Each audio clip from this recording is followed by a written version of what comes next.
ಮತ್ತೆ ಭುಗಿಲೆದ್ದಿದೆ ಕಾವೇರಿ ನೀರಿನ ವಿವಾದ.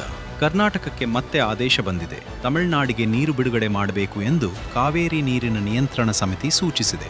ಸಮಿತಿಯ ಆದೇಶದ ಪ್ರಕಾರ ಕರ್ನಾಟಕವು ಸುಮಾರು 3,500 ಕ್ಯೂಸೆಕ್ಸ್ ನೀರನ್ನು ಮುಂದಿನ 15 ದಿನಗಳ ಕಾಲ ತಮಿಳುನಾಡಿಗೆ ಬಿಡಬೇಕಾಗಿದೆ.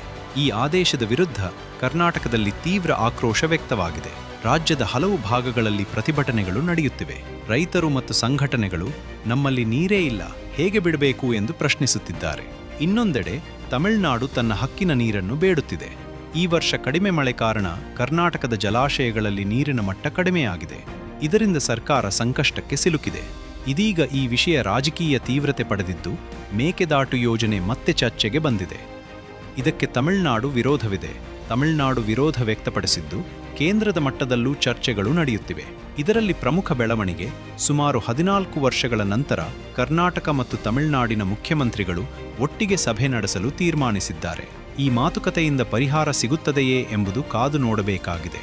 ಒಟ್ಟಿನಲ್ಲಿ ಕಾವೇರಿ ವಿವಾದ ಮತ್ತೆ ತೀವ್ರಗೊಂಡಿದ್ದು 2 ರಾಜ್ಯಗಳ ರೈತರ ಬದುಕು ಇದರ ಮೇಲೆ ಅವಲಂಬಿತವಾಗಿದೆ. ಇದೀಗ ಎಲ್ಲರ ಕಣ್ಣು ಮುಂದಿನ ಮಾತುಕತೆ ಮತ್ತು ಸರ್ಕಾರದ ನಿರ್ಧಾರಗಳ ಮೇಲೆ ನೆಟ್ಟಿದೆ. ಇನ್ನಷ್ಟು ಅಪ್ಡೇಟ್ಸ್ಗಳಿಗಾಗಿ ನಮ್ಮ ಜೊತೆಯಲ್ಲಿರಿ.